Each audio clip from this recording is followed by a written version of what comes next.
Tired of the same old hero decks and fighting alongside the good guys? Looking to spice things up by adding some villains to your team? Well, stick around, because in today's Duel Links deck profile, we'll be embracing the darkness with the all-new evil hero structure deck, Evil Domination.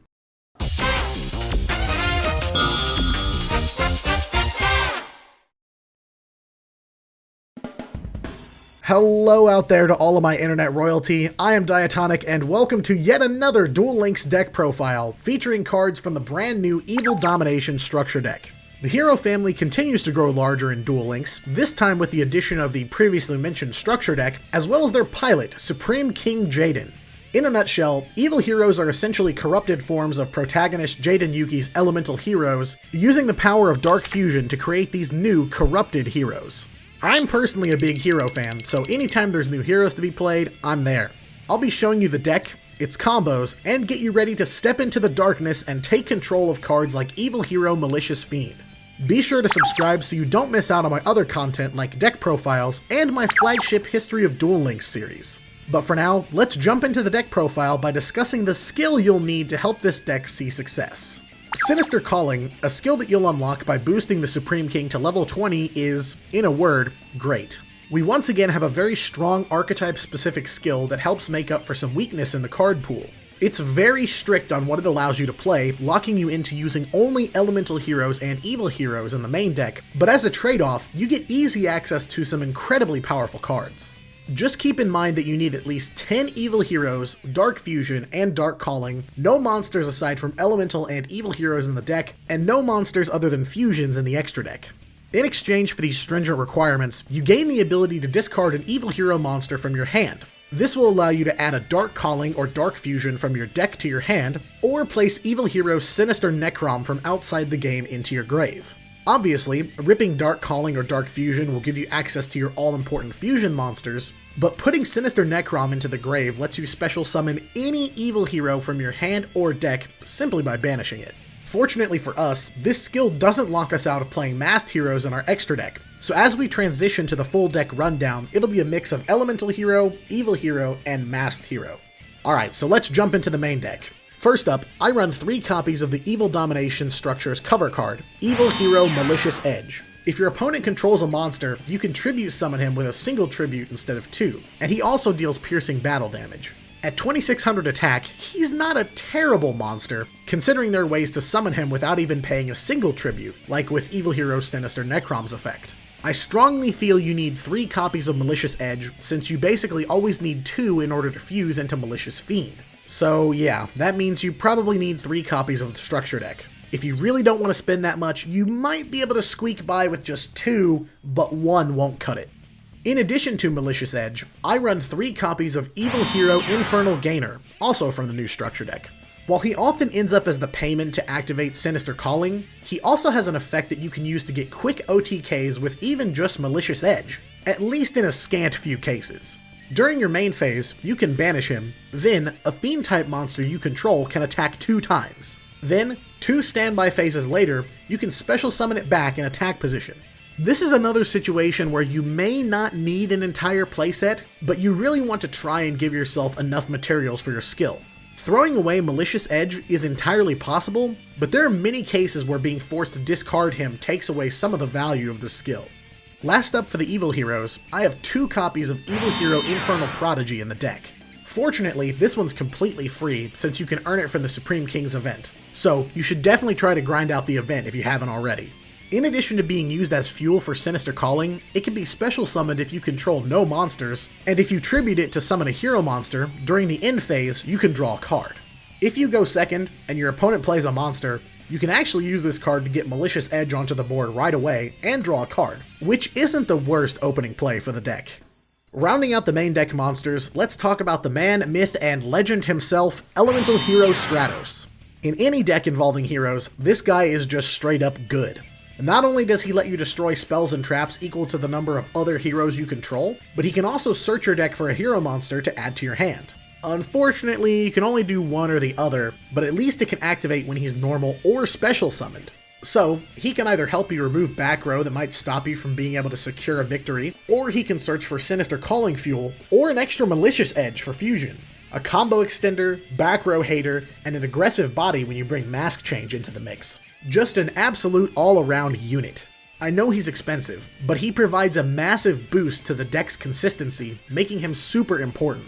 Fortunately, Stratos has a healthy amount of reprints throughout boxes, so it isn't as awful to try and get a playset. Speaking of which, since the skill doesn't lock us out of using masked heroes in the extra deck, I highly recommend 3 copies of Mask Change. This card has seen a ton of utility throughout the history of Duel Links, and that's not changing anytime soon. There are 2 huge benefits to Mask Change in this deck. First, it can be fairly weak to any sort of removal, so this card allows you to dodge some of that. And second, it can help drag out your battle phase and hit your opponent with some unexpected extra attacks. They can never be quite sure how many times you're going to swing at them. And of course, it helps if you get slowed down by your opponent tossing monsters in your way. The easiest way to obtain this card now is through the Evil Domination structure deck, but it's also been printed in the Hero Generation structure deck, Valiant Souls main box, and Selection Box Volume 2, so yeah, lots of copies floating around. This next card will show that you're probably going to need to level up Jaden Ubel a bit, as I run a copy of Form Change, which you'll get once he reaches level 40. It's a quick play spell that basically lets you change out one of your hero fusions into a masked hero of the same level but different name. So, of course, you can use this to change a masked hero into a different masked hero, but it can also be used to change Malicious Fiend into basically any of the masked heroes, save for Blast. It serves very similar purposes as Mask Change in the deck, dodging removal and getting extra attacks. I'd say that Form Change isn't a 100% required card for the deck, but like many of the other cards I chose for this deck, it just makes it that much stronger and harder to survive against. Another level up card you'll need to grab for the Supreme King is Dark Fusion, the main fusion spell you'll be using to make Malicious Fiend throughout your duels. You send the materials for a Fiend-type fusion monster from your hand and field to the grave, then special summon that fusion monster. As an added bonus, for the rest of the turn, the monster you summon with this card can't be targeted by your opponent's spells, traps, and card effects, meaning you've got a little bit of protection to try and lock in a win quickly. If you level the Supreme King all the way up to 38, you'll have 3 copies of this card, but in all honesty, since it's easily searchable with your skill, I only run 2. One last spell card, another one coming from the new structure deck, is Dark Calling. It's basically another fusion spell, but one that allows you to use cards from your hand and graveyard instead of hand and field. Additionally, this can only summon monsters that must be summoned by Dark Fusion, but as we only have a couple cards that fit those conditions, you don't have much to worry about. Luckily, both Dark Calling and Dark Fusion feature no restrictions to the amount of time you can perform them, nor do they lock you out of special summoning for the rest of the turn. Essentially, this means you can Dark Fusion and Dark Calling one after another, which is one of the deck's biggest strengths. Finally, rounding out the main deck, I've included 2 copies of Treacherous Trap Hole, though I feel any of the major staples will work well here. I chose Treacherous since it's important to try and clear the way for quick OTKs, and Stratos can already help take care of pesky back row. However, I've definitely seen some other inclusions like Mystical Space Typhoon, so you have plenty of room to play with these last couple slots. It's even entirely possible to run a package of Favorite Hero, the equip spell that lets you play a field spell from deck, and gain multi-attack if you destroy an opponent's monster in battle. Several lists I've seen tend to run more than 20 cards, so that's also an option for your own deck. Next up, let's talk extra deck, starting with the main event and probably my favorite summoning animation in the game, Evil Hero Malicious Fiend. Clocking in with an impressive 3500 attack, Malicious Fiend can not only wreak havoc on your opponent's board, but he provokes your opponent's monsters into attacking him, which also forces all their monsters into face-up attack position, should they choose to go to attacks. Of course, if you use Dark Fusion to get him out, he'll be untargetable for a turn, and if you decide to play Infernal Gainer onto the board, he'll be able to attack an extra time. Plus, since he's a hero fusion monster, you can form change him as well, giving him a ton of utility in combat. From here on out, the extra deck's all about masked heroes, considering how limited the Evil Hero fusion pool is at this time. First up, a card that's been printed in a couple boxes, but most recently in the Evil Hero structure, I used 2 copies of Masked Hero Diane. Vicious Edge and Infernal Gainer can both tag out to Diane, and his ability to special summon a level 4 or lower hero monster from the deck can set you up for some extra back row destruction or tutoring from Stratos, or even more mask changes if you're really looking for more attacks. Continuing with more masked heroes, Masked Hero Anki gives our Infernal Prodigies an extra role in this deck. For those of you that have been playing Duel Links for long enough, you'll know that Anki has always been a fairly important part to any deck involving masked heroes. While I feel he isn't as dire to have in this deck, being able to sneak in some extra damage can be helpful, and the ability to search for your mask and form changes by destroying a monster gives you even more ways to extend that battle phase. Anki can be found in both Valiant Souls and Selection Box Volume 2, but sadly, he doesn't have a structure deck reprint. Next up on our list, maybe not the most important card, but can definitely come in handy in just about any situation, the Jaden Ubel max level card, Masked Hero Blast. Blast gives something for Stratos to tag out to, and gives us even more spell and trap removal, although it's temporary. For the cost of a mere 500 life points, you can return a spell or trap from your opponent's field to their hand. In addition, when he's special summoned, one of your opponent's monsters is going to lose half of its attack, which can serve to help you get over really big monsters or deal extra damage in the hopes of finishing off your opponents even quicker. One last extra deck monster, and basically only accessible by way of form change, Masked Hero KOG rounds out this deck profile. Not only does he gain 500 attack for every monster your opponent has on the field, but he can also banish a hero monster from the graveyard, then reduce one of your opponent's monster's attack by the banished card's attack. In other words, he's great in a pinch when your opponent drops a monster that's too big for you to swing over, or when reducing their attack would help you deal enough damage to finish them off. But again, since we don't play any light hero monsters, KOG can only be summoned by form change, which is why he isn't a main part of the strategy. However, he's a seriously great choice to have in your back pocket. And with that, we've wrapped up the entire deck. I think it's important to note that this deck is in no way going to win you a tournament, as there are far stronger decks you can build much more easily. But it's certainly KOG worthy, and a fun way to change things up if you're a hero fan. So, now that we've gone over the deck recipe, let's talk about some potential plays you can make with the deck. There aren't really any complicated combos with this deck. It's mostly about managing resources so you're able to fuse as much as possible and extend your battle phase with the masked heroes. Most of what you do with this deck in terms of committing to attacks will be entirely based on what your opponent has, but I'll show you a few different ways you can try to lock in an OTK. First up, a fairly easy board to make involves using Dark Fusion and Dark Calling in the same turn to drop 2 Malicious Fiends onto the board. Obviously, if you start with 2 Malicious Edges, Dark Fusion, and Dark Calling in your hand, you can make it right away. But if not, you can always use Sinister Calling to get the missing Fusion spell, or get Sinister Necrom engraved for your second Malicious Edge. Just remember, discarding Malicious Edge to activate the skill will essentially prevent this board from happening, since you need 2 edges for the initial Dark Fusion. But once you've got the pieces, use Dark Fusion to make your first Malicious Fiend, then activate Dark Calling to make a second one with the materials that were just sent to grave. Of course, if your opponent has any monsters on board, this won't give you the win straight away. But having 2 3500 attack bodies on your side of the field can be threatening to a large number of decks you'll encounter in the ladder, especially considering one of those Malicious Fiends can't be targeted during that turn. Now, let's take the board from the previous play and level it up by adding a Masked Hero Blast into the mix. This one requires a fairly specific hand, so it's not a board you can commonly make, but it might be one of the most powerful ones the deck can produce. You'll need mostly the same materials as before, but you'll also have to find a copy of Elemental Hero Stratos and a mask change somewhere along the line. A benefit of this play is that since Stratos can search for any hero monster, you do have the option to discard Edge for your skill activation. A hand that I've found that can make this board is something like 2 Malicious Edge, Stratos, Mask Change, and either Dark Fusion or Dark Calling, so it's definitely a go second board. But with those cards, you can discard a Malicious Edge for Sinister Calling's effect, grab your missing fusion spell, summon Stratos to search for another Edge, then go from there. Once you've got your Malicious Fiends on board, you can use Mask Change to swap Stratos out for Blast, and then you've got the ability to have a monster's attack, as well as get rid of a spell or trap that may stop you dead in your tracks. Again, it's a really specific hand to set this up, so you won't see it often. But it's devastating, as it gives you an opportunity to attack right over an opponent's monster, and a very high potential to get the win right then and there. Next up, let's talk about ways for you to try and extend your battle phase as much as possible.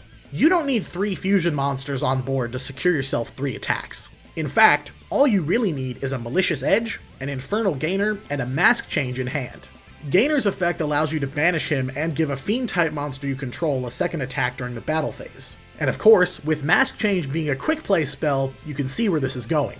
This can be quickly set up by using Sinister Calling for Sinister Necrom, then using Necrom's Banish effect to special summon a Malicious Edge. Though Edge has trouble with high attack monsters, this is a quick play that can catch even skilled opponents off guard. So, you'll normal summon Infernal Gainer, then banish him to give Edge 2 attacks. Swing twice with Edge, hopefully to beat over an opponent's monster and deal some damage. Then, with Mask Change, you can swap out Edge from Masked Hero Diane and attack for the 3rd time.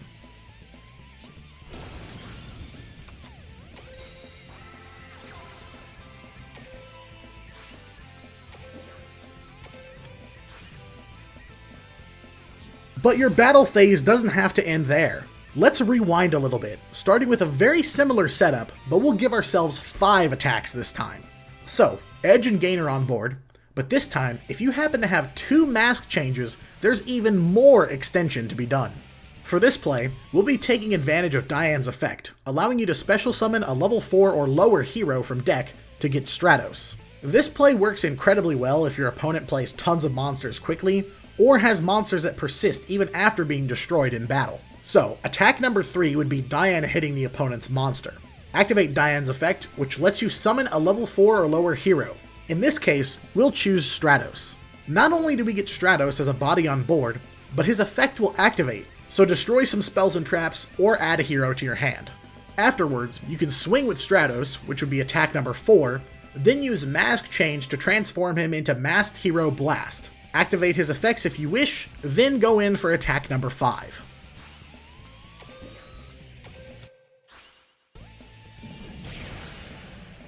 That, in my opinion, is the biggest strength of the deck. All of your fusion-focused cards, whether it's Dark Fusion, Dark Calling, Mask Change, or Form Change, have no once-per-turn restrictions. So, unlike many other decks with a heavy focus on spamming monsters, you have the freedom to chain your own ridiculous combos together. But of course, keep in mind that even a simple Hallowed Life Barrier can stop you dead in your tracks, let alone the slew of meta-relevant staples that can disrupt these very particular plays. That being said, my challenge to you is to see what else you can do to string bonus attacks together. Favorite hero is always an option, but I'd love to know how you're playing evil heroes, so feel free to drop some suggestions and your own ideas down in the comments section. But from this point on, we're going to check out a few demos of the deck in action in the ranked ladder. Let's go.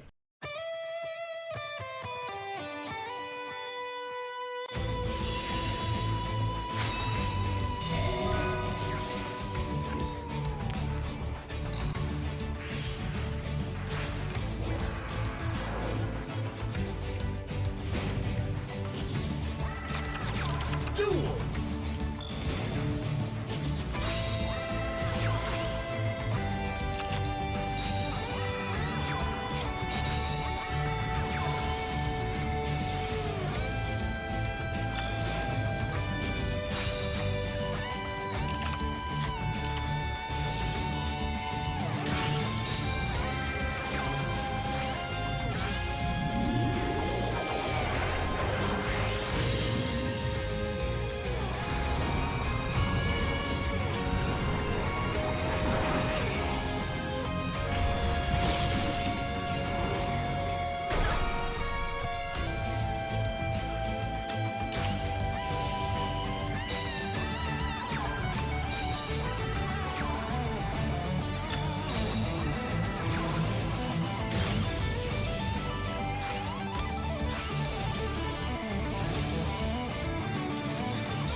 Hey everyone, that's all for this deck profile. As always, thank you so much for watching. Be sure to hit the subscribe button so you don't miss out on future profiles, as well as my other content, like the history of Duel Links. It's completely free and helps grow the channel to reach even more of the Duel Links and wider Yu-Gi-Oh communities. Also, be sure to come by my Twitch channel and duel with me sometime.